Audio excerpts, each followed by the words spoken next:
Okay. So first of all, ma'am, thank you so much again for coming on our podcast. So it has been like a long due podcast for 2 months, I think now. So a lot Yes, of yes. yeah, so a lot of such stories that I want to hear from you and the perspective that I want to hear from you for this podcast. So let me just begin this podcast with a brief introduction of yours firstly. Okay. So today we have with us Major Nithi CJ ma'am. She's an army veteran who served into the Indian military intelligence. She's also a certified yoga instructor, a graphologist, and a Fit India's ambassador as well. So again, ma'am, thank you so much for coming on the podcast. And how are you doing, ma'am? I'm doing great, Manashwini. And firstly, thank you so much for making me part of this entire effort that you are doing. Uh, Really great efforts. Kudos to you. Thank you, ma'am. My pleasure. And so, yeah, let me just start with the podcast with the standard question that I think all of the interviewers would ask to you. So, how it all began, and Okay. at what point you felt like you want to come into the armed forces? Okay, so this question came to me, like that I have to be part of army, I have to join army, or I have to wear uniform. This dream came at a very young age for me. Like probably I was 10 or 11, and I still remember I was sitting in my grandparents' home. It was typically May, जब school की छुट्टियां होती हैं, Mm. and at that time, I was sitting in the balcony and I was looking at the birds and all, and suddenly I said to my grandmother that I want to fly. I want to become a pilot. So it actually Oh, started with the pilot pilot. thing. But when as you grow in life and as things unfold to you, but that essence of the whole thing to wear the uniform was always there. And for me, it was probably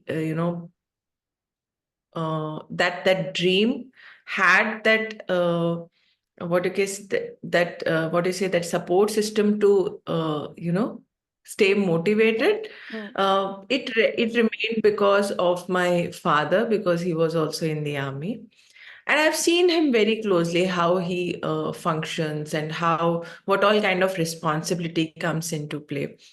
So my dream to wear uniform was not just limited that I want to have stars on my shoulder or some medals and all those stuff, and how smart I look in the uniform. No, it was much more than that. It was more to do with what kind of responsibilities you will be seeing in life, what kind of life you will be seeing if you Mm. join the armed forces as an officer. Because my father, I still remember, he always said that, "ठीक है, you're my kid, but then that's all. Like nothing great.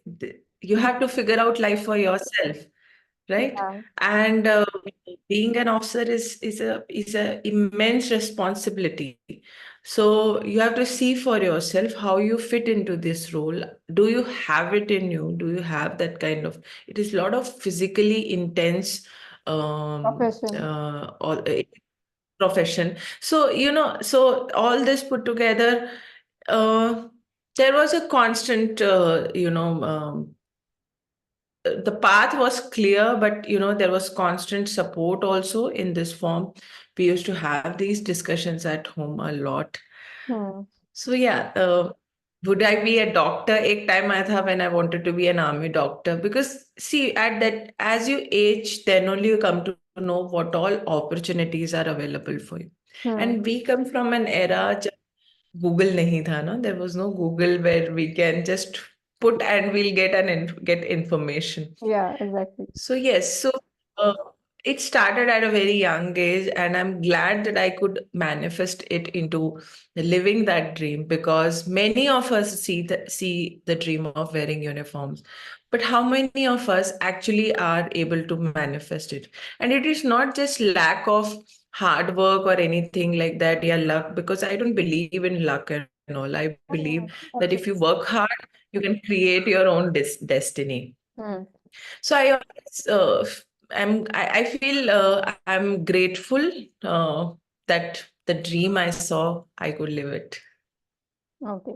So as you mentioned that you wanted to become a pilot, right? So you actually wanted Mhm. to become a commercial pilot, or like you wanted to go No, into no, the no, no, no. It was Air Force. Air Force? It Yeah, was Air Force and yeah. absolutely. See, for me, whether I picked up a doctor, whether I picked up a Air Force pilot, whatever it was somewhere related Related to to the country. this field. Yes, Yeah. this life only. And what you just said that related to the country, let me share something which I told my mother when I came from my second SSB. I cleared my SSB only in the third attempt. Hmm. When I came back, I didn't clear the second attempt when I came back. So my mother asked me, so now what? I said, Mama, army is just a media. I will try one more time. If I clear, fine. If not, army is just a media. There are many other ways that you can serve your country. Hmm. It Hmm. doesn't have to be this only. Hmm. It can be the most unexpected profession that also works. Every individual, every citizen of this country is contributing to the towards the country. Hmm. So that has always been with me, very close to heart. And I don't know why, but it has always been there. To serve the country directly. Yeah. Yes, yes. Okay, so as ma'am, you have worked into these services as in this military intelligence, right? So a lot of people generally don't really know about military intelligence because mostly people think that IB Intelligence Bureau NIA only functions into the internal security of the country, right? So can you just Yeah. differentiate for our viewers how military intelligence function and how the other organizations alike functions? So all intelligence agencies work in sync. Okay, Hmm. so you have intelligence bureau for the internal security. You have the raw the research and analysis wing to look after the external affairs. Military intelligence also has a very defined role. It is limited to the intelligence requirements of the army. That's all they look into. That is their main prime focus. You can say that is the core of their functioning. So although this might look a very small area to work in, it expands phenomenally. And that expansion involves your coordination, your synchronization with other intelligence agencies. So if you let me take you back to Pathankot attack. During Pathankot attack, there were so many agencies which were involved. There was NIA, there was IB, there was RAW, there was everything. And I was in Amritsar when that happened in Pathankot. So I could witness that how well coordinated things were, how well planned the actions were being carried out, and how the intelligence setup has been communicating with each other at like time to time. Information is going, timely information is reaching. The turnaround time between an information coming to somebody who's sitting at a grassroots level like me as an intelligence field officer, the turnaround time was very minimal. So with technology and with how the functioning of the whole agencies have transformed over a year, we cannot say that military intelligence is only limited to the military dimension. It is the core of the core of its job. Rest, it has to be aware. So, for example, uh, when we talk of military security, also, if you see defense experts also talk about what is happening in Israel. They will also talk about what is happening in China. They will also talk about what is happening in Pakistan. Why? Because these things impact our security situation. And so does the intelligence, the military intelligence setup also looks into these things, because it has to know what is apne neighborhood mein kya ho raha hai, Hmm. because that impacts our country's national security to a very, very great level. Yeah. Okay. Uh, so that is what is military intelligence about. It works. You can say it is a militarized form of the intelligence bureau, and elements of the research analysis wing put together. They have created a very cohesive setup which caters to the requirement of the military leaders. Hmm. Yeah. So, this intelligence bureau also, they have field officers and a team who only works for the analysis part of it, right? So, is it also the Yeah. same here as well? Um, okay, so here we have something different, because army always believes you cannot be, knowing one thing and you don't know the other. Army Hmm. always believes that you have to be jack of all trades, but also master in one. This is what my seniors told me the moment I stepped into the organization. So you should know how to be a field officer. You should know how to be an analyst. You should know how to be a language interpreter. Like for example, I have done Pashto language course, so I am skilled to interpret this particular language. So there are people who interpret images, so they are the imagery intelligence specialist. So like this, in our setup, you cannot differentiate an analyst and a field officer. Sometimes these roles, at a grassroots level more, it is Hmm. played by the same set of people. People. And then slowly, as the information goes up higher and higher, there in that hierarchy, you will see that difference, that okay, these are the setups which are looking into the Like, gathering of information, and these are the analysts. hmm. So this changes this definition. The definition of an analyst and a field officer changes with how you see things in the hierarchy of information.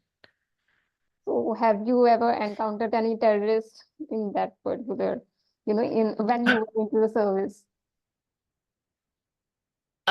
So let me be honest that I was not posted in that role, because mm, uh, encountered a terrorist, if you talk of a typical combat situation, no, I haven't seen that. But yes, I have interacted with few insurgents because of being somebody who is into interrogation.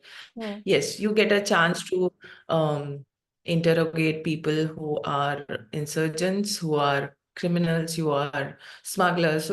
So all that plethora of dimensions. And let me also clarify: when we interrogate, they are still suspects, except that few of them, of course, we know that they are.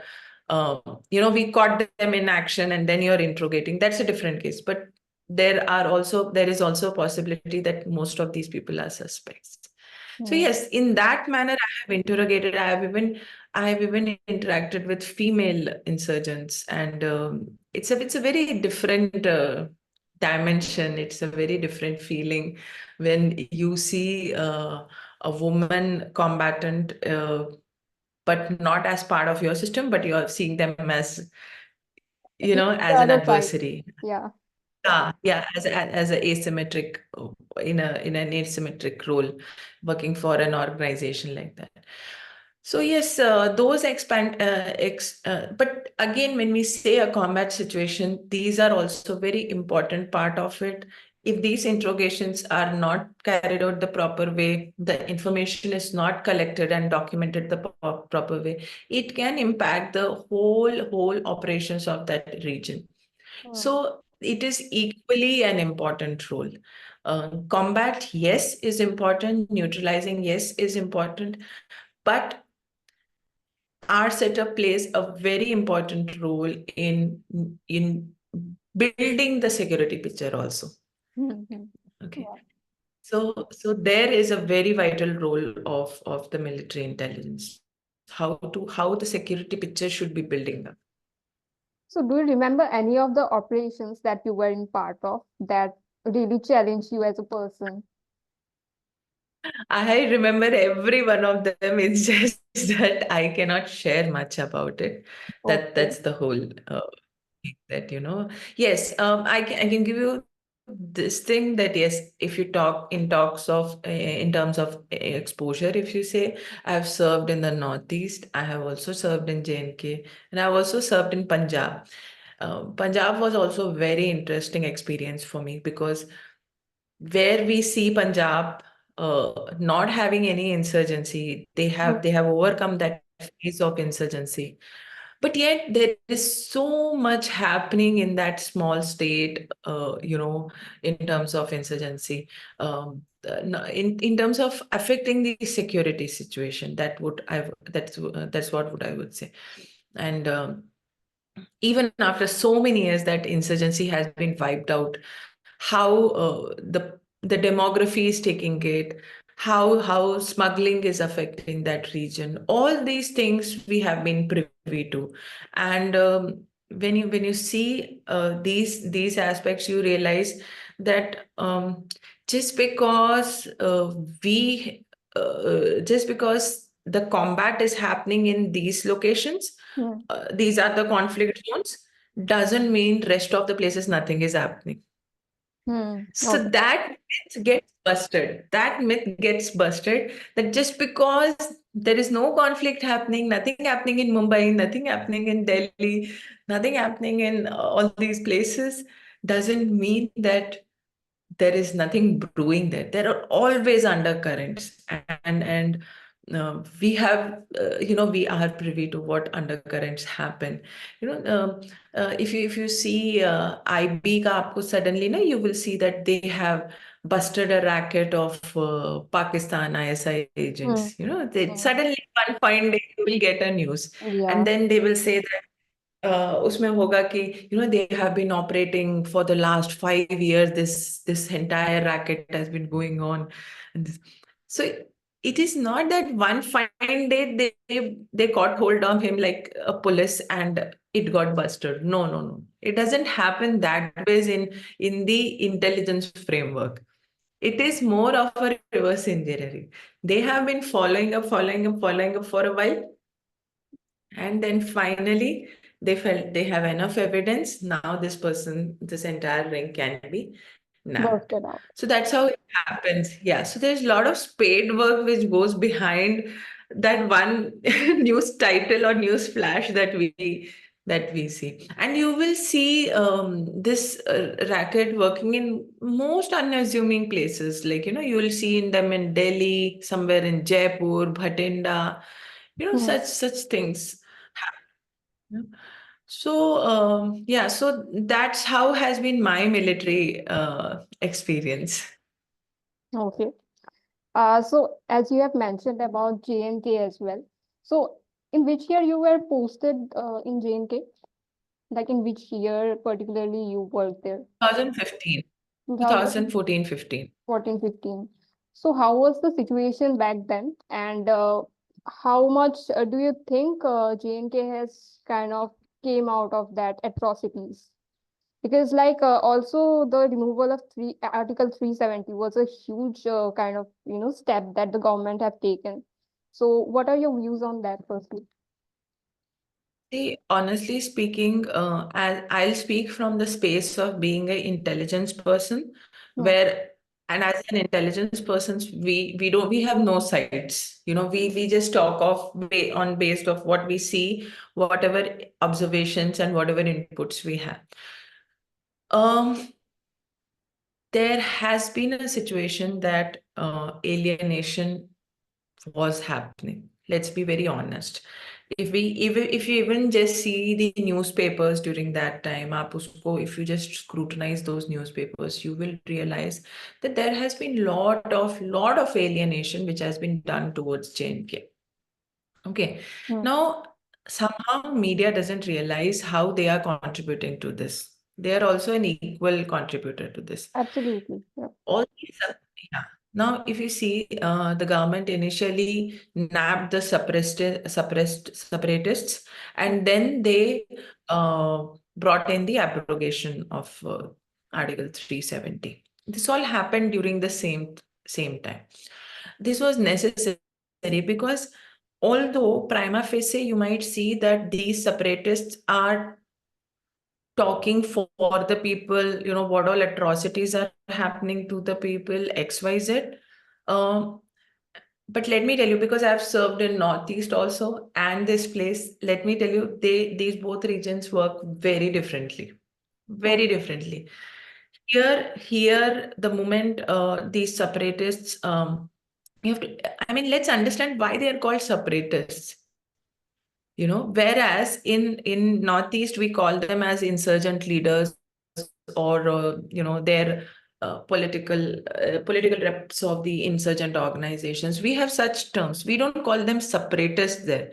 The reason is because separatists, what prima facie may look as if they are speaking for the atrocities happening against the people, everything ends up at saying ki the solution is shift, make JNK part of Pakistan. Okay. Okay.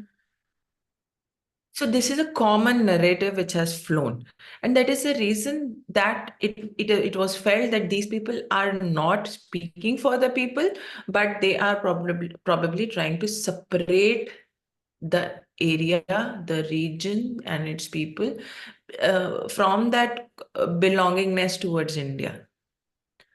Mm-hmm. And it is sad to see, Manashwini, over the years, this has deteriorated. I have done my MPhil in social media terrorism in JNK, social role of social media in terrorism in JNK.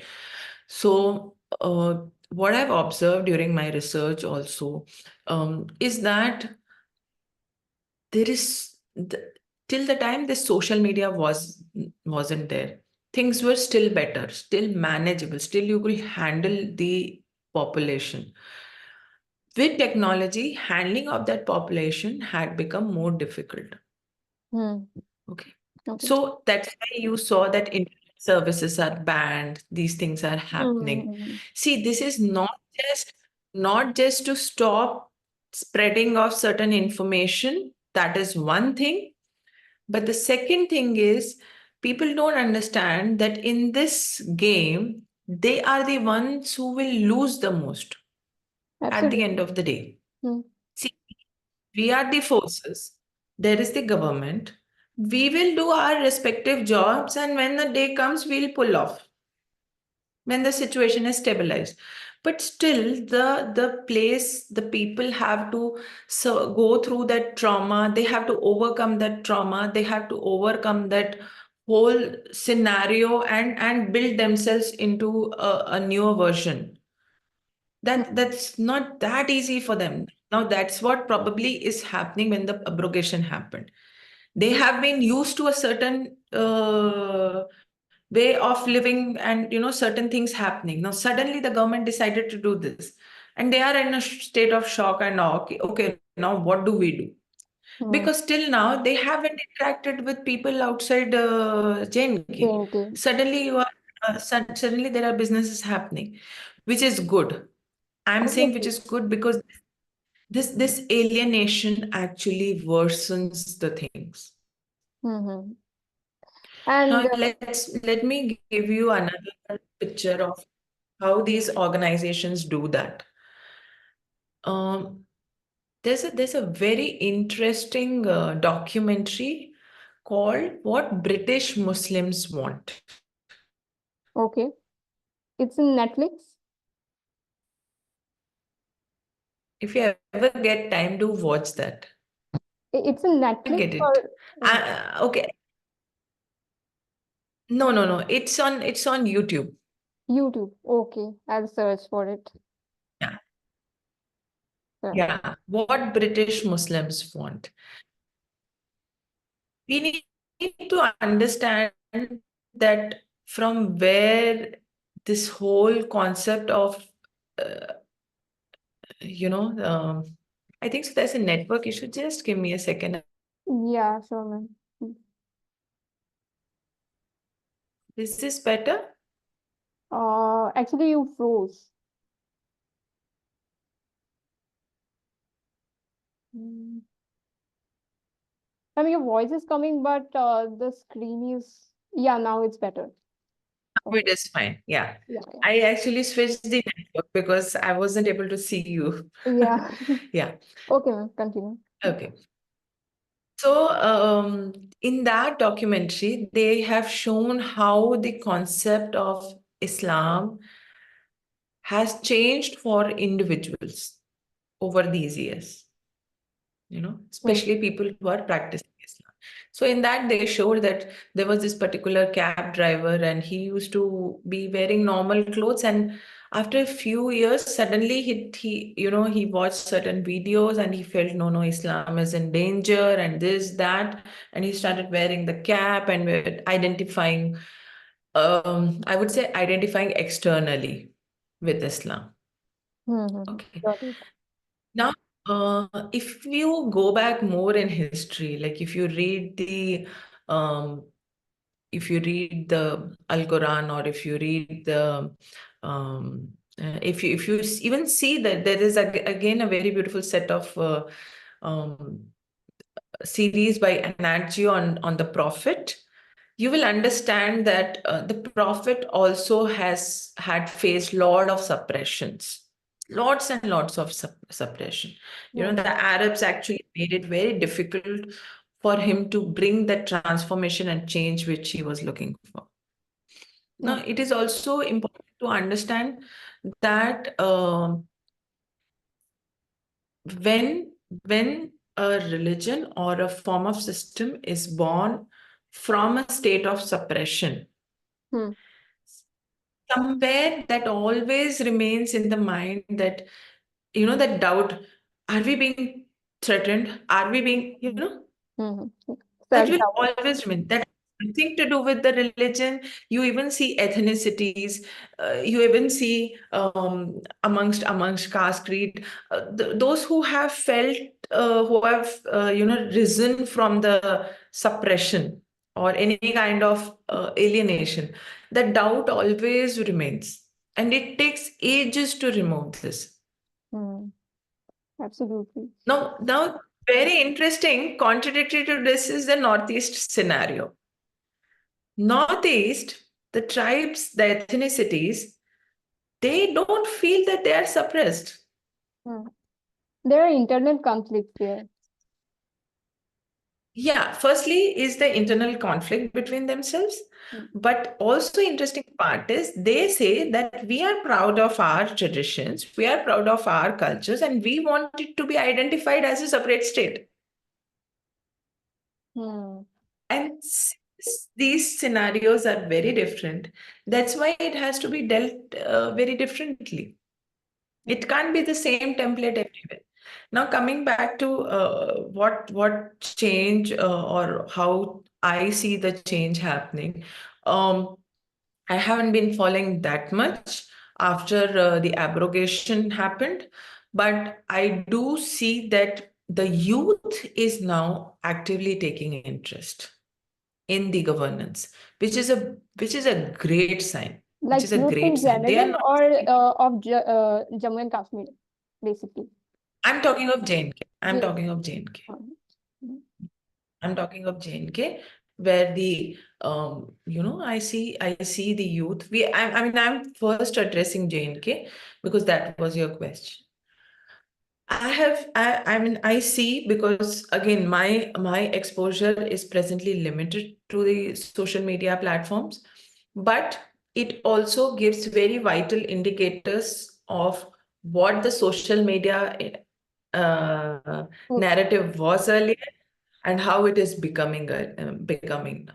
So there is a marked difference and a major transformation, and I'm glad that youth are speaking up, of Kashmir are speaking up and saying, "Ki, listen, you don't have to always tell us that how things have to be done. We can take stock of our situation, and the situation is not that bad. Let's create a better Kashmir." Hmm. And I think there's no harm if we have to normalize their presence, enough of alienating, because India has transformed now. India is no more than 1947 India. We have evolved. Definitely, this step, I see it as a good step towards normalizing them. ये नहीं कि आप earlier what used to be like Kashmir जा रहे हैं हम घूमने, you know, people say that we are going to Kashmir. Oh my God, you're going to Kashmir. Take care, this, that.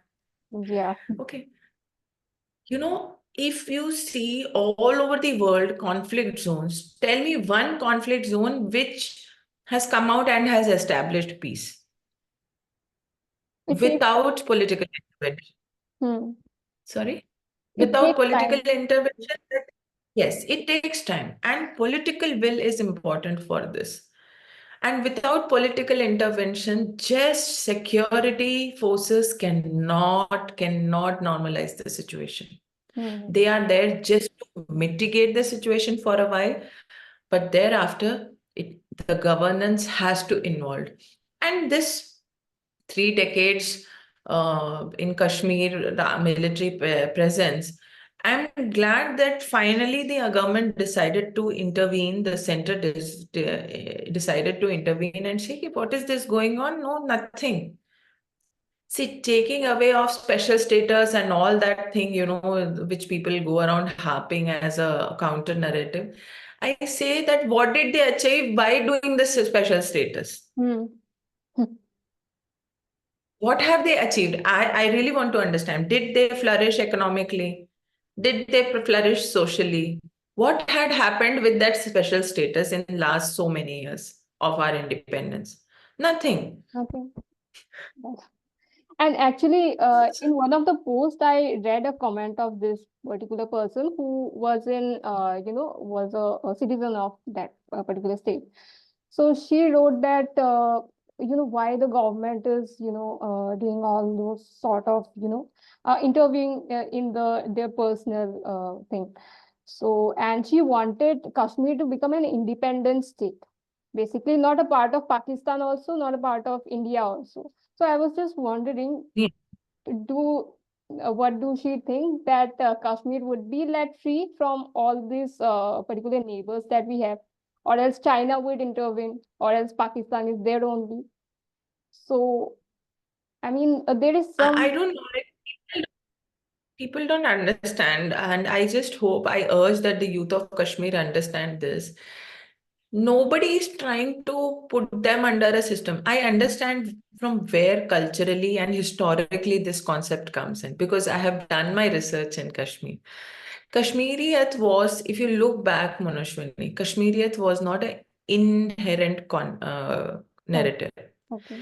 Kashmiriyat has been fed to us by Pakistan. I just urge and I just feel that these people understand, look into their history books once more and just try to see that where did this narrative come from. Trust me, if they are part of India, they still be at least Kashmir. And for so long they have been Kashmir. Once they join the provincial setup of Pakistan, who is bothered who you are? Hmm. And let's take the economics of Pakistan occupied Kashmir and the Kashmir, which is part of India. You see for yourself, Hmm. you Yeah. know, how they are suffering for basic amenities are not getting fulfilled. At least here, things are now, businesses are flourishing, now people are coming. See, I get this cultural rootedness is very deep in them. And like I said, so many years, nobody has gone to that side. It has only strengthened, you know, Hmm. and that has transformed into this form of alienation that we are different from. They should, all the youth, young leaders should sit and think whether it is helping them. Are their students getting better Education. opportunities outside? Yeah. Hmm. Are they getting better job opportunities? See, unless they themselves normalize this idea, they will always be feeling alienated whichever part of the world they go. Hmm. And like I said, this alienation is not just limited to Kashmir. It comes from the religion itself. The roots of the religion itself is from that. And it's very sad to see that they feel in this way even after so many years of Independent. independence, and we have been the government has been trying to support the thing. But I feel the situation will improve, and that can only and only be improved by the youth of the Kashmir. I Hmm. feel for a moment, I mean, I'll urge that for few years, they should say, okay, we are not interested in which part of the world we are. Are we part of India? Are we part of कुछ समय के लिए just leave all that and let's see how we can better Kashmir. Let them be focused there itself, and they will find solutions. Our governance is definitely much, much more lenient and flexible and progressive in nature compared to Pakistan. Yeah, Pakistan cannot sustain its own economy. What will it sustain the economy of Kashmir? yeah, Kashmir, yeah. पहले वो अपना तो देख लें. Yeah. Okay, so, ma'am, you were into the service in Assam, right? In Yeah. 2011, if I'm not wrong. Yes. 2011 to 2010 to 2012, and again from 2018 to 2020. Okay. So, Yeah. So I've seen Assam at two different parts of the same decade. so you At the were beginning, and posted in I which was posted in Tezpur. Tezpur. school? So, have you ever went to Tinsukia? Actually, this is my hometown, Tinsukia. Oh, that's great. No, I have never traveled Upper Assam. Hmm. I have been to part of West Kemeng, that is Arunachal, but no, not to Upper Assam. I would love to see that place, in fact. So, okay, let me come to Northeast. What is the main problem here? In 2007 to 2008, there was a huge problem of communalism here. There was some or the other kind of insurgencies happening. There were day to day, in some odd days, there would be some kind of bomb blast in the public places. So things were very sensitive at that point in time. But things have changed after, I think, the new government came in the picture. So I think you mentioned that you were into the service between 2010 to 11, right? At that point of time, also things were quite sensitive only. Yeah. So, firstly, communalism was a problem, which I think to some extent it is not in the picture now. Mm. Then there was immigration crisis have always been a problem, and internet border disputes have always been a problem. But mainly the immigration crisis had been a huge problem in the this part of the country. So, Yeah. do you think like how CA and NRC can kind of solve the problem of immigration crisis? See, I was there when the whole NRC setup also happened. Okay. And we need to understand also that how deep the illegal migration has gone now. Um, the reason why we call this as illegal migration is also needs to be understood, because these people are not migrating through the correct mechanisms that are laid down for migration to any country or to any place, firstly. And that is why it is called as illegal migration. It is not that we are not being human, and then the humanity angle is taken out unnecessarily. Not needed, because it is well understood that these people have migrated. What if you know how the Brahmaputra flows, no? Hmm. If you see the if you see the Brahmaputra, the lay of Brahmaputra, in that the peculiarity of Brahmaputra are the char chaporis. The biomasses, the floating islands, which they are called, you know, Hmm. in Brahmaputra. Hmm. Now, these people over a period of, so if you see, migration has happened around along the river. Okay, so that is why they were able to reach till Upper Assam, and and at that time, the when let's talk of the post-independence era. At that time, all these tea plantation areas were owned by the British East India people. Company. Hmm. Yeah, the East India Company. So these people, they needed a lot of labor. Correct. Now, inherently, people from the Northeast region are people who have a lot of self-respect for themselves. They might do anything, but they'll definitely not come as a labor under someone. So, that thing that we cannot be ruled is very deep. Okay. Hmm. Now, when these people started flowing in, since they had to survive here, they started working for these people, the Britishers. Similarly, what the Britishers did, they also brought cheap labor from the central Indian region of Chhattisgarh, Jharkhand, that what we call as the Adivasi tribes. So these people were also brought in. So lot of, I would say, demographic chaos was created by, thanks to our occupants, the Britishers. Had this not happened, I'm very sure it would have still been handled in a very different way. Hmm. Now, these immigrants have gone and they have become settlers in these Chapori areas, Sar and Chapori areas. They inhabit these places, they occupy these places now, and they are the inhabitants of these places. Of course, over a period of time, their population has massively increased, um, which is a cause of concern. Okay. If you look from a security perspective, I am not very sure during our time when I have served in the Northeast, especially let me talk of Assam, I haven't seen these immigrants being part of any activity which is a national security threat. Hmm. They haven't been such a situation. Hmm. If you see, the insurgency is revolving only around the ethnic tribes versus the government.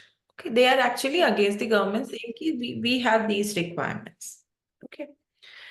So I haven't personally seen a scenario where they have been part. Yes, they do.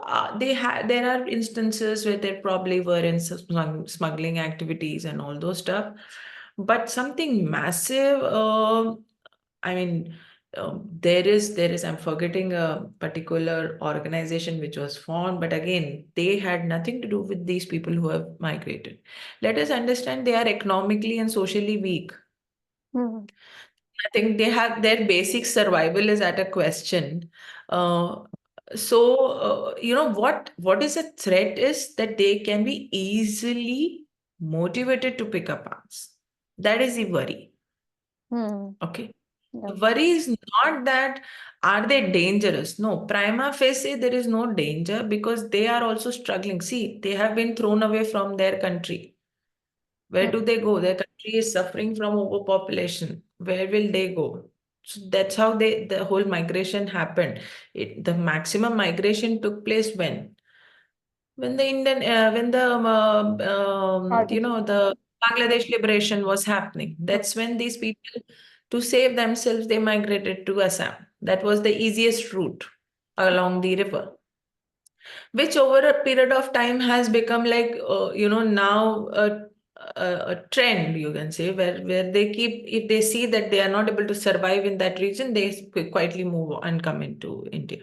So that's what is happening. So unless something, if you want to control this migration, firstly something should have been done at the Faraka Bridge, that region. Now, what is being done, what is not being done is something, the whole Tista Water Treaty, we also know how it has transformed over the year. Hmm. So there are many such elements which are playing into this migration crisis. There is definitely religious conversions being seen. There is definitely a hike in that.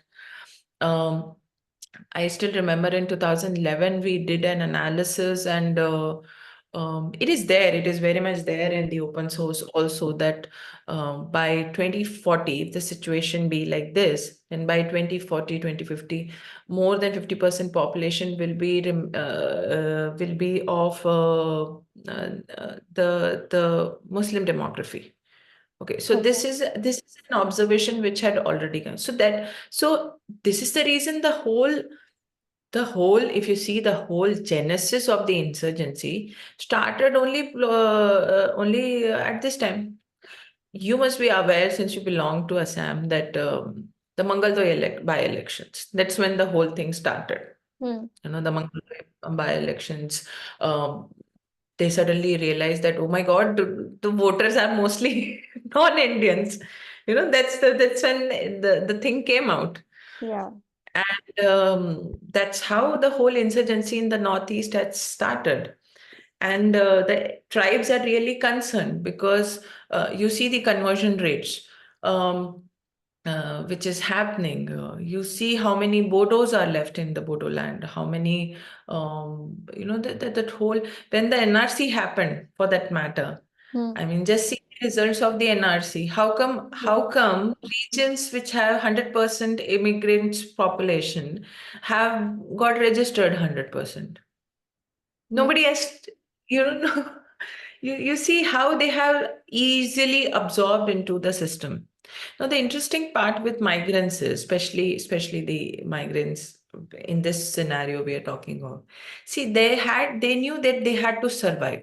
They can only survive if they start stepping and working hard and being part of the system. They have to adjust. So they had a lot of adaptability. They were hardworking. Hmm. Now, this wasn't much liked by, if you see, um, the ethnic tribes, Hmm. because these people are putting more than 100% effort for the same thing which probably they are doing, and they are like, why they are putting so much efforts? Exactly. There's, yeah. So socially, that has been little challenging. And what I noticed during the whole NRC process, because I was there in Guwahati when the whole thing happened, um,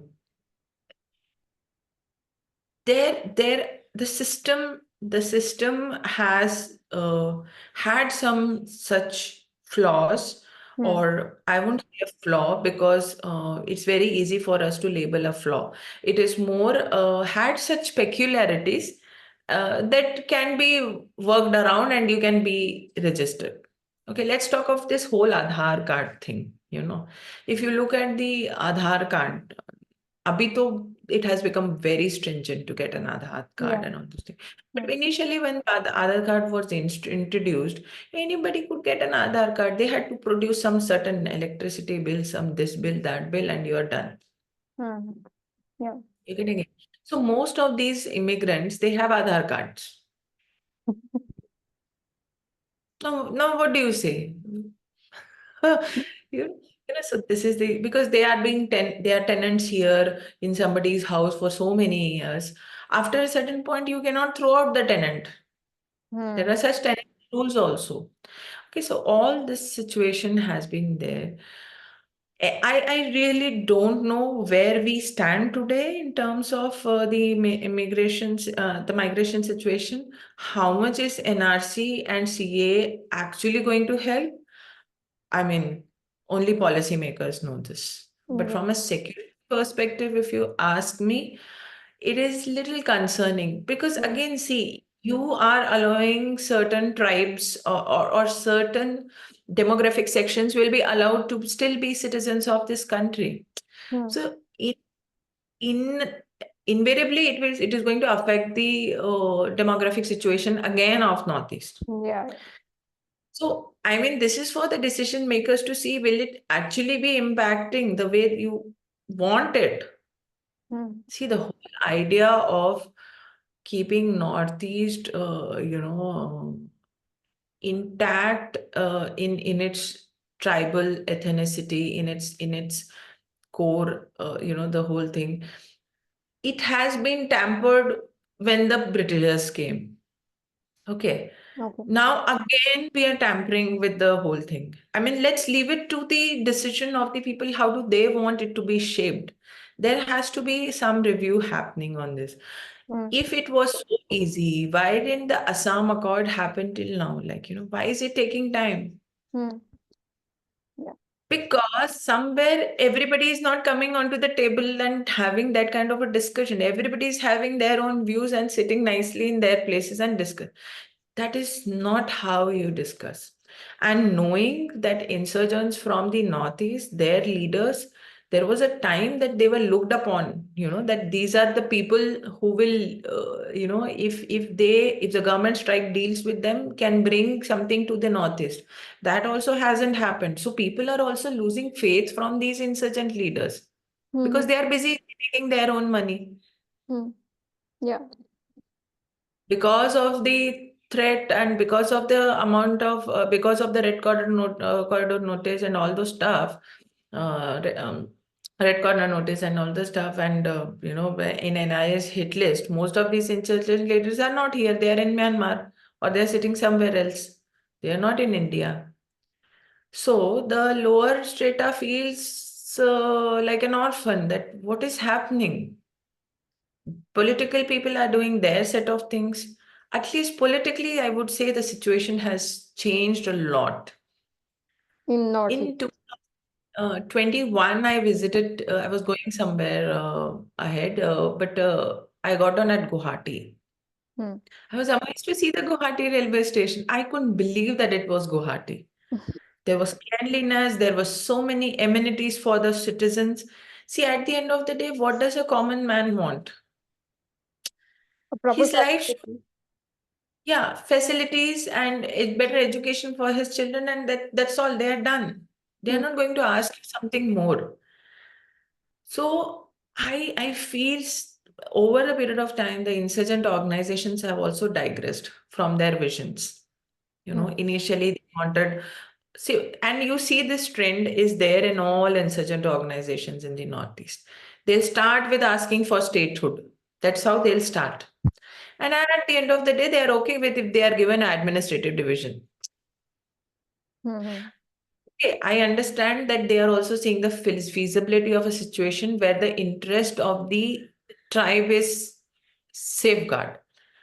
But what are they doing after getting that? Is mm, also important. What is the development ratio? So these are the cues, these are the food for thought for the future leaders of Northeast. Of course, I'm sure those changes are will also take place slowly, but this is concerning. Keeping in mind that if you what we see in Manipur today should be repeated in any other state of Northeast, mm. Yeah. for that matter, in the state of the country. I think You, that situation might again happen. You know, the example that I was giving about Neeti and Kuki community. Supposingly the immigrants, become the citizen of the country. Okay, there would be again conflict that these particular set of population is dominating the minorities. Again, this conflict would be there. doesn't have to happen again. It doesn't have to happen again. People have conveniently forgotten the 2014 massacre which happened in Bodoland. Could you just shed some light on that? In Bodoland, in 2014, a massacre happened. It started as a small communal clash and it turned into a massacre where hundreds of Bodos have been, injured, killed, and similarly with um, the opposites, the Adivasis and the immigrants. So Adivasis, basically it was with Adivasis. So when it has already happened, what else are you waiting for? Bodoland massacre has happened. Manipur is happening now. You Hmm. see, just exactly in a decade span, you are seeing another instance like this. How many more do you want as indicators? You Yeah. don't want more, you know. And the Maiti cookie issue has been a sensitive issue, not now. It's been happening since ages. Now, see, that is the whole thing. The government needs to understand that such suppressed conversations, which have not happened over these years, have to be held now, because it is now crossing the threshold of people. Yeah. Nobody wants bloodshed here. Nobody wants. Everybody wants to live peacefully. Nobody wants to get into these things. But if you now ethnicity and community, let's talk about that. Community and religion. These are very sensitive issues, Hmm. and these are very personal things. But if it is coming out in the form of a clash, that's where the government needs to take a stance. And okay, again, these special status and all these things, people, the leaders of these ethnic tribes also have to sit and think, ki, okay, you will be given the special status. Okay, let's take a scenario. Hmm. What are you going to do with it? Do you have a roadmap in front of you? If it is there, then fine. Problem is whether it is J&K, whether it is Northeast, everybody wants a special status. What they are going to do with that special status, nobody is talking about that. What exactly the special status will help them create for the society? Ultimately, we are in a democratic country, so things needs to be equal. So back of the mind, we should remember that first. Yes, and again, it's very concerning. We have to get over the alienation part. The moment you add special statuses, that is what is going to happen. Mm-hmm. That is what is going to happen. So what is the whole, if you ask me how much CA and NRC can contribute, this only times can tell. But my question is, when the registered citizens are the people, original immigrants, how, how have you justified that NRC process? The process has failed then, no? Yeah.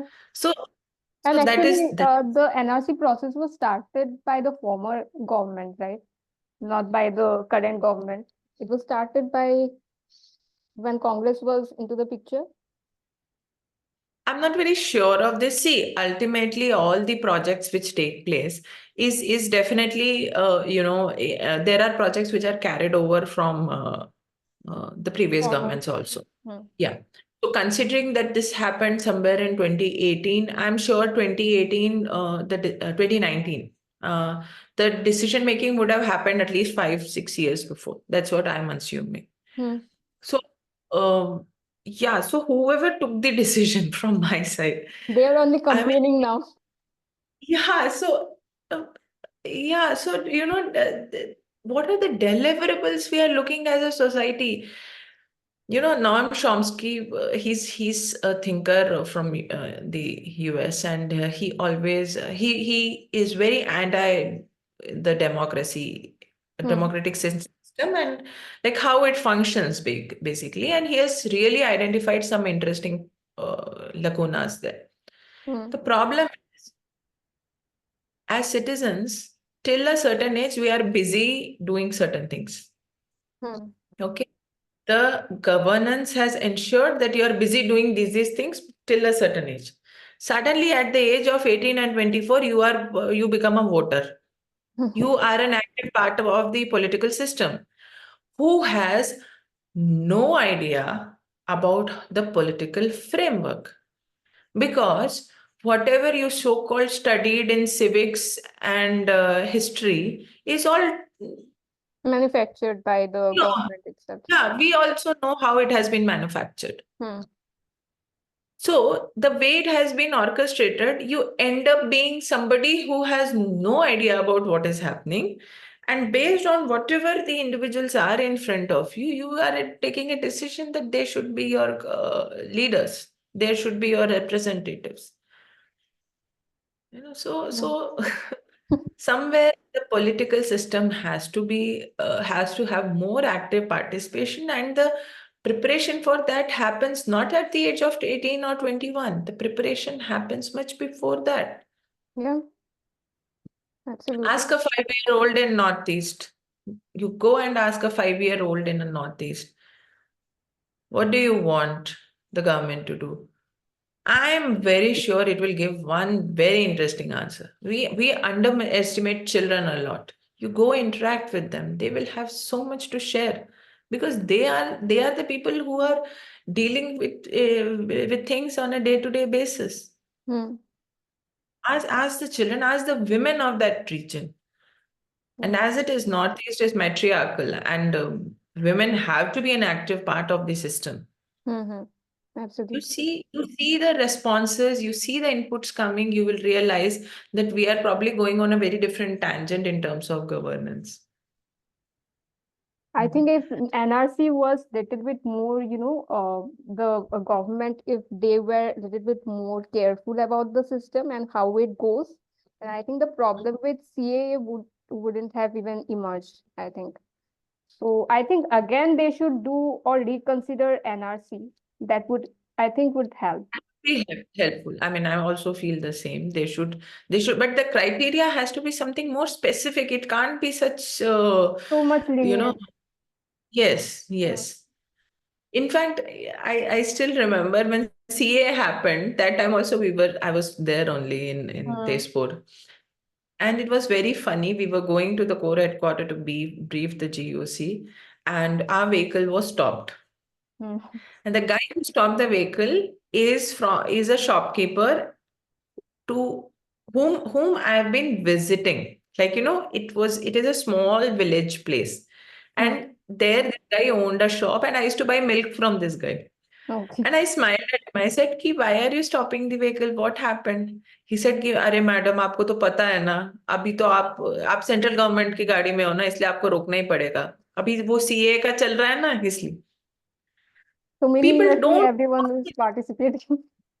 Yeah, and trust me, the whole fire of CA ended in Northeast में तो it died down within a week or 10 days. Hmm. Because see, at the end of the day, people are smart that they know कि यार इसके बाद दाना पानी मुश्किल है. Hmm. How much strike you will do? Your food won't. See, those terrains are difficult terrains. You can't survive like that. Yeah. And at that time, the whole India is burning and talking about CA. So this is another problem in our country.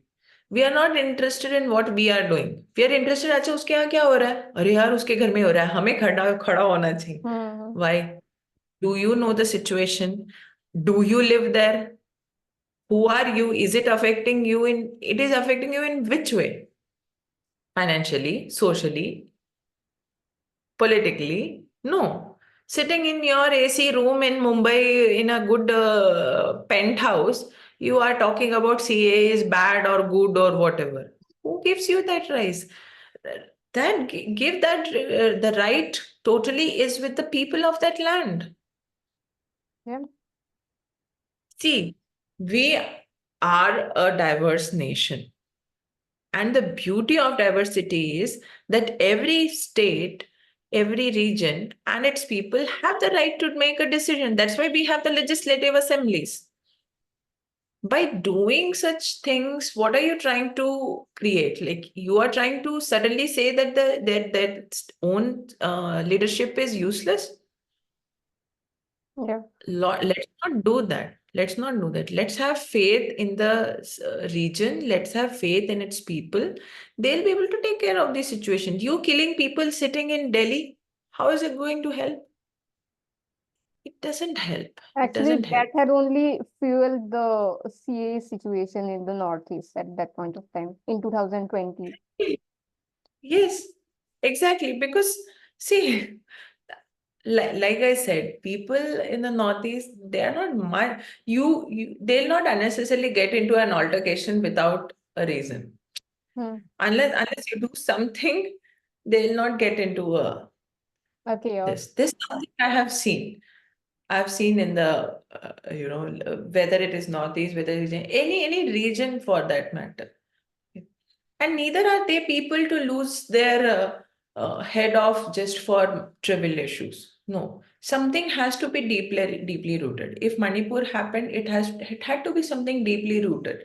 They are not people who will pick up weapons just for an adrenaline rush. Mm-hmm. This scenario is again, very different. We cannot compare regions. The scenario is very different from north, and I just hope that it is dealt in that fashion. Mm-hmm. Yeah, I And think. at the end of the day, the people are suffering so much. I don't know. It's so painful to see. Mm. Recently, on 25th of December, I took a cab to go somewhere. I'm presently in Delhi, and the cab driver, I could, of course, from his features, make out that he's from the Northeast, and and he had put his name as Mr. So and so. Okay. See, they love to be maintaining their self-respect, no? So he had just put his name as Mr. So-and-so. And I was like, so Mr. So-and-so, where do you belong to? He said, ma'am, I belong to Manipur. I was like, oh, that's great, that's great. So how long have you have been here? So he said that I've shifted to Delhi for, 2, 3 months back. I said, okay, I hope everything is safe back at home. How are things back at home? How are people back at home? You know what he replied? Nobody left. Nobody is left there. Okay, because of that conflict. Yes, his entire village is Uh, gone to ashes. And luckily he could get his wife and his 3 children and come and stay here. But he says here also I don't feel safe. You never know. Just because you are a Manipuri, just because you are from a different region, you never know how people can be. So, see, that's what I'm saying. Ki all this special status and all should be dealt with a lot of caution. yeah. It is also important to normalize things between regions. Mm-hmm. I think it's time that our people in the Northeast also become little bit more, responsible for all these policies. What are, coming, what are the different kind of policies that are coming and all. And government should also do the same. Take every decision or policy what they are making so carefully that there is no such kind of flaw involved in between that. Yeah. And more than when we say people, I'll say what I said for JNK, the youth. Hmm. People who still have 60, 70 years of life living in that space. They are the real decision makers. Yeah. The youth have to take, and the youth is intelligent and very capable. Let's not underestimate the future generations. We have this habit of saying Gen Z is useless, this, that. Hmm. No, that's not. They have a very different perspective about the whole society and nation concept. Let's give them an opportunity to come up and take the decision. Yeah. It will bring a lot of change. Hmm. Because of such clashes, because of a conflict situation, we are not able to preserve our own cultures. That is what is scary.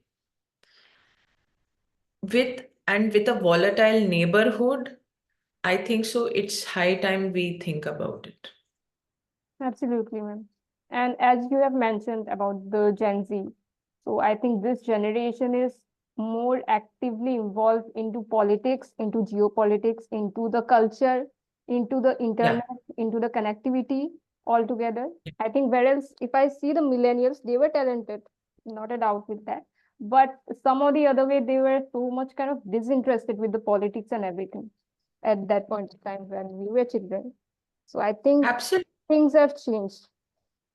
I'm a millennial. I can talk about it. All we knew was कि इतने साल में you should finish your studies. Now you have to do your find a job and get into a job and do this. Nowadays, the Gen Z will come up and tell that how can there be different kind of job.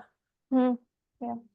They are so unconventional, innovative, intelligent, and that has to be put to use. Otherwise we are wasting our resources. Hmm. Absolutely. Okay, ma'am. So, yeah, you were No, touching that's on. all. Okay. Yeah. So, yeah, so at this point, we have to wrap up the podcast. So again, ma'am, thank you so much for coming on the podcast again. So lastly, just want to ask you that any advice you would like to give to the general youth of the country? I would say it has taken it has taken lot of efforts, lots and lots of efforts to bring India like this, whatever we see. I just sincerely request them that at no point they should get into activities or let anybody brew anything which kind of disintegrates this. Okay. Let it be political organization, let it be other organizations. All these organizations at the end of the day work for their own economy. They Hmm, are just not interested in you're what right. you are doing. Okay. But you all are the flag bearers of India. Just by saying we don't become one country, we have to put in a lot of efforts to be there. So let's try at a day-to-day basis by keeping our biases away and having more productive conversations with people. Let's start small. I'm sure we'll reach a point where we are not letting anybody change our thoughts about our country, Hmm, you know. yeah. So this is a treasure that we have. The way the global scenario is changing these days, for a country to remain a peaceful country is becoming a challenge. Let's do something that we all stay together and be together like this. Okay, Hmm. so that's all I.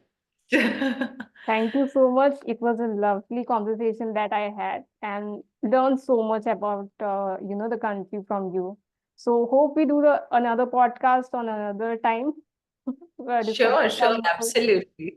Okay. Sure. I would love to meet you in Tinsukia. That would be a dream come true for me. Sure, man. Whenever you can, you just come here and yeah. I even also like I also want to go in Delhi. So yeah, we'll definitely catch up whenever It's we the can. way it works. Yeah. Yeah. Okay.